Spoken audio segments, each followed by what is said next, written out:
Hello and welcome to the Daily Space for today, Tuesday, December 3rd, 2019. I think it's actually December 4th. I think I wrote the wrong day down. Whenever we are.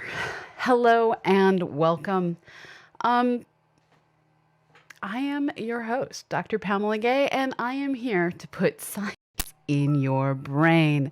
Thank you, Wayne, for the bits. Thank you so much.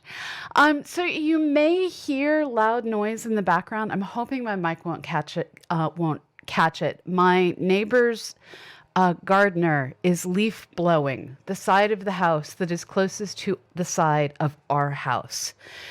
And there's nothing I can do about this. So apologies for potential leaf blower noise in the background. We are actually here not to discuss background noise, not to discuss leaf blowers, but to discuss space. And as we discuss space, and I left my words, they're hard. I left my Stream Deck just out of reach. Okay, so one of the things that I want to discuss today is human spaceflight. Now, later this week, SpaceX is going to be launching a resupply mission to the International Space Station, and this is getting to be so common that people don't really even pay attention to it anymore. Now, I've got to admit, I, for one, am paying attention to this particular launch, and I'm going to admit I'm a little bitter and hoping for delays. This is because this particular launch was originally scheduled for next week when Susie, Annie, and I are going to be burning through the last of my hotel honors points before they expire. And we were hoping to see that launch to the International Space Station. And we were also hoping to catch things like maybe engine tests or an abort test. Florida right now is just filled with companies that are trying SpaceX, SLS, and so many others to race forward in haste to get humans back on the moon and eventually maybe even all the way to Mars. Now, sometimes it feels a bit like all of these companies are running with scissors. Sure, that's one way to get the paper cut faster, but if you trip and fall, really bad things can happen. And currently, the U.S. is planning to land humans, specifically women, on the moon by 2024. And multiple nations are hoping to take advantage of the 2033 orbital alignment of Mars and Earth to send people on a shorter path to the red planet. This fast track to Mars is concerning, actually. We really don't understand how to keep humans safe in space. And we're still learning what factors we need to consider. It's also not clear that the people pushing toward Mars are putting nearly as much effort into doing the needed biomedical research and development as they are into hardware research and development. As a case in point, I'd like to point you toward a new study in the journal Science that looks in detail about how being in space for 1 year affected astronaut Scott Kelly. According to an article in Wired magazine, this study wasn't originally part of the plan when Scott was prepping for launch. Rather, it was something put together when he asked, well, how should I answer questions from the media about him and his twin brother, Mark Kelly, and what could be learned from having identical twin astronauts? According to Wired, the original answer NASA provided was that nothing was planned. And it was only after doing some asking around that a team of very interested researchers was put together and protocols were developed. Now, while I find this lack of long-term systematic human medical research frustrating, at least a plan was put together, and now we have one heck of an opportunity to read the results. And the results aren't good. While in space, Scott Kelly experienced deterioration of his vision and his cognitive abilities that weren't reversed when he came back to Earth. Yes, going to space actually made him less intelligent and less able to see. We kind of need our brains and our vision. More brain, less vision, but you need both. Or training. While in space and for a long time after, he also faced immune system challenges, including a 50% reduction, and this has been seen in a whole variety of astronauts, in reduction in his body's ability to kill the cells that can cause leukemia. Studies of his genetics showed a fascinating and somewhat concerning activation of 10,000 of the 58,000 known genes in his genome. A good deal of this appears to be a stress response, and researchers point out that it is unclear what proportion of the stress response is due to a lack of common comforts in space and the terrible smell, noise, and sleep deprivation that is inherent in living on the International Space Station, and what proportion are due to his body just not dealing well with zero gravity. Now, it could be that his body was just responding like anyone living in a harsh environment, and that we simply need to take better care of our astronauts by providing better living conditions. That said, if this gene activation is due to the human body really just not coping with microgravity, we really need to find solutions. Whatever the cause, we need to pay attention because while most of these genes deactivated and return, we really need to pay attention to this because while most of those genes deactivated, returned to their normal state, all of the things you'd want to see happen on his return to Earth, well, at least after 6 months after his return to Earth, many of those associated with immune function and DNA repair didn't go back to normal. That adds up to an added risk of cancer. Also affected were telomeres attached to his DNA. These were in many cases found to be critically shorter than normal after 6 months back on Earth. This also increases the risk of cancer. And you know what else increases the risk of cancer? Radiation. And radiation is something that astronauts will experience in unhealthy amounts for their entire journey to, for their stay on, and their return trip from Mars. We still haven't sorted how to protect people from cosmic rays and other high-energy particles. And this is a concern that I don't see people working to address. Our bodies are designed for gravity, and everything from fluid drainage to blood flow works better when there is an outside force helping our bodies move around its contents. Sci-fi authors often refer to humans as bags of water, but it may be better to think of us as really complex distillation towers with intricate plumbing systems. We're designed to live on a planet with a magnetic field and atmosphere that protect us from radiation. We're designed to live here, but we're driven to explore. This is human nature. I'm cool with that. I want to see people live out among the stars, but I don't think we're ready yet. And until we're willing to spend as much on researching and mitigating the biological impacts of living in space as we are willing to spend on developing hardware to get us to space, there's going to be a disconnect between where our spacecraft can carry us and where we can thrive. I get that people are willing to die to see Mars, but let's not make that the only option, okay? That's all I've got on this. There's a whole lot of science out there, and the Science magazine article was really good about dividing up things into high risk, medium risk, and low risk changes that we're seeing to the body. This is one of those articles that if you're going to buy an article, this is the one to purchase. All right, okay, on to things that are a little less depressing. So, we have been systematically exploring our universe, trying to figure out this crazy stuff we refer to as dark matter. Now, we know that in our own galaxy, it kind of dominates. It causes the luminous stuff in the outer outskirts of our galaxy to orbit at a faster rate than we would have otherwise expected. We even look at nearby dwarf galaxies, and we find these systems often have far more dark matter than luminous matter because, well, things like supernovas seem to be really good at expelling all that luminous matter. Now, there's a new study out, and it finds that in looking at over 300 dwarf galaxies, they found 19 that don't appear to have any dark matter. And we can't explain this yet.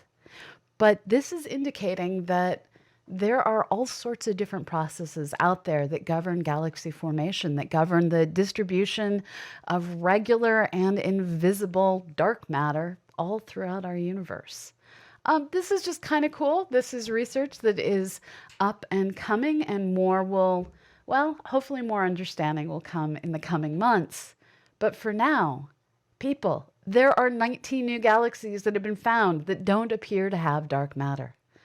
So that question of years ago of can you have a dark matter galaxy? Probably, just don't know how to find it yet. And can you have a galaxy without dark matter? Yes. The answer is yes, you can. And in one final bit of news, we told you a few weeks ago that both Voyager 1 and Voyager 2 have now exited our solar system and have both been able to replicate one another's results. Well, we now have a third spacecraft out, still in our solar system, but in the outer parts of our solar system. And it is, well, continuing to see the exact same stuff. And this mission is New Horizons. We don't know how long this spacecraft will last. We don't know how long it will be funded to keep exploring. But for now, it's powered up and science is coming back to us. And it is showing that the effects of the solar wind are doing exactly what was expected.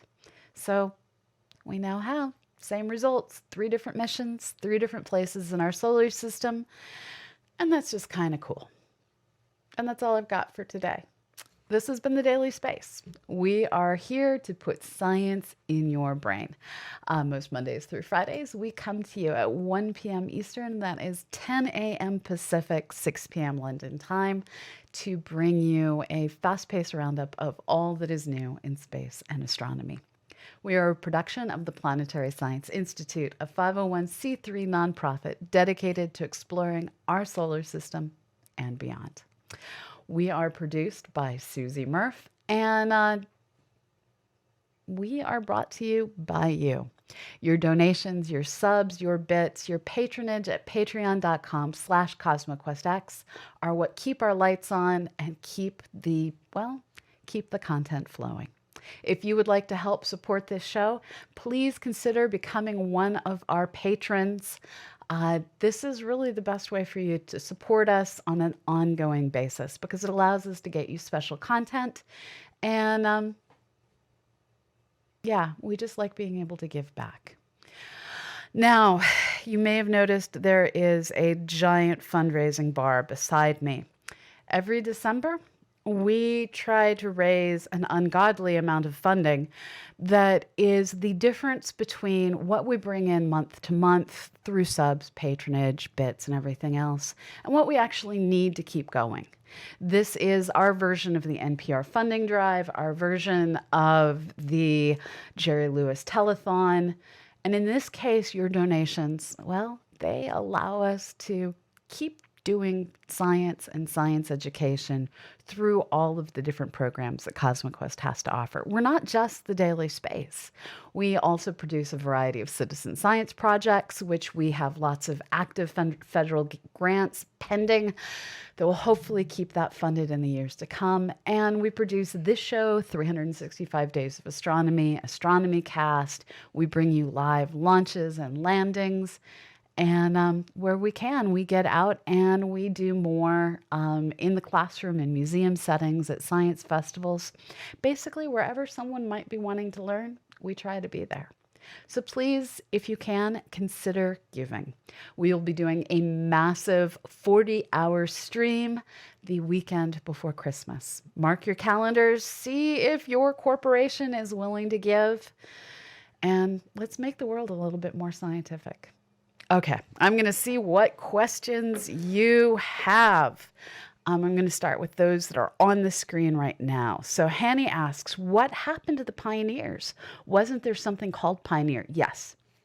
There are two other spacecraft, Pioneer, I want to say 10 and 11. I may have the wrong numbers on those, that also exited our solar system, but they don't have working instruments. So we don't know exactly what they are experiencing. But yeah, that's it. They're just not turned on. Um, let's see what other questions we have. Hanny also asks, could a galaxy be ejected from its dark matter halo? No. While you can eject gas, while you can eject individual stars, a galaxy is defined by that combined mass of stuff, and it's gravitationally held together. And there's no way to completely decouple the two kinds of material once they're together. So it's possible to form something without one or the other, but that we know of, it's not possible to tear things apart. Now, again, there's that caveat that we know of. Science is often far more interesting than our human creativity anticipates. Veronica asks, is the amount of radiation astronauts are exposed to measured and tracked? Yes. And in, I want to say a typical mission, so on the International Space Station, I want to say that they'll experience something like 100 millisieverts. And it's a special OSHA waiver that allows them to do this. In general, workplaces are supposed to expose you to, I believe, 10 millisieverts or less. Please double check that before you go quoting it anywhere. I'm working from memory. It's significantly larger than what human beings should be experiencing. Let's see what else is in here. Broken Symmetry asks, should we really be treating our astronauts like crash test dummies? No, I don't think we should. I really don't think we should. And apparently there's someone in our front yard. I apologize for the barking dogs in the background.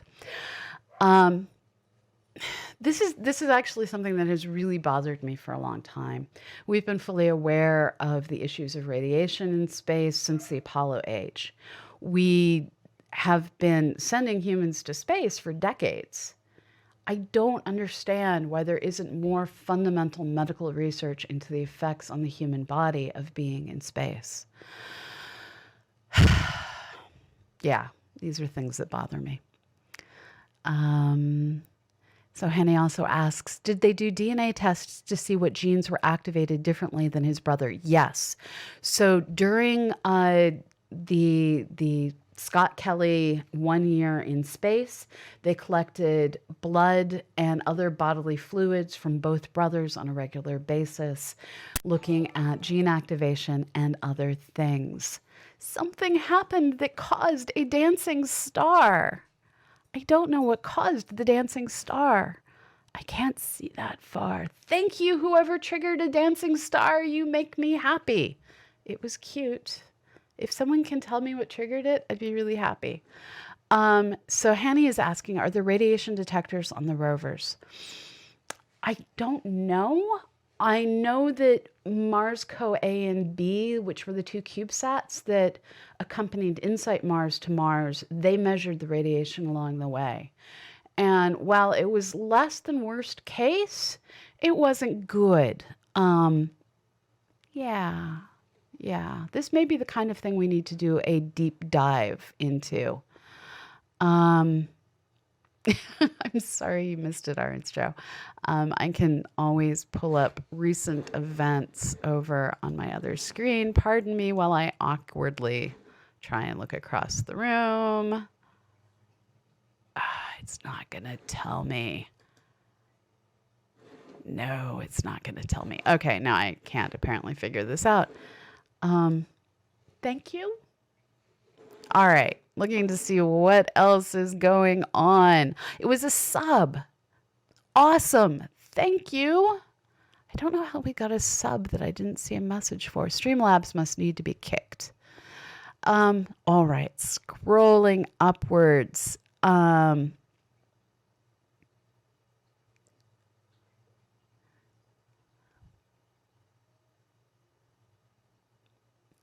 I like Hanny's random comment of, it must be good. It must be great to go clothes shopping with a twin. Sort of, sort of. Um, Kerbal is giving Annie, Susie, and I potentially good information. Kerbal shares there are high-level winds expected. It will be delayed at least a day. It needs to be delayed 2 days. If it's delayed 2 days, we will be there, I think.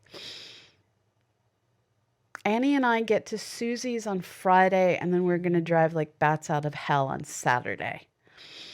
So here's to hoping. If we can get that launch to be on Sunday, I will be the happiest of happy campers. All right. Let's see what else there is in here. Delay. I agree with Susie so much. Thank you, Wayne, for the bits.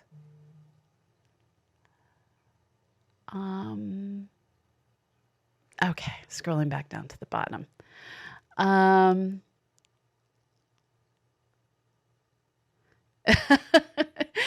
love the conversation about shopping with a twin. All right. My phone is exploding. So that's all I've got for today. We do have in an hour and a half a back-to-back double feature of Astronomy Cast on an unusual day because I'm hoping to catch a delayed rocket launch on Friday. Well, no, I'm hoping to travel toward it and catch it on Sunday. Please, CRS-19, delay until Sunday. Thank you, Hanny. So I'm gonna go madly prep. Thank you for the bits, Checker Kev. I have nothing for you, Eddie. I'm sorry. I'm a loser. Words, they're hard. So in an hour and a half, we're going to be doing back-to-back episodes of Astronomy Cast, looking at things that we might be able to observe in the future that will help us understand the beginnings of our universe. Specifically, we're going to be looking at new techniques that are getting described for observing the time before the release of the cosmic microwave background, as well as how we're trying to identify, well, what was going on during the cosmic dark ages. So tune in at 3 p.m. Eastern, noon Pacific, 9 p.m. London time, and get your fill of Astronomy Cast right here on twitch.tv.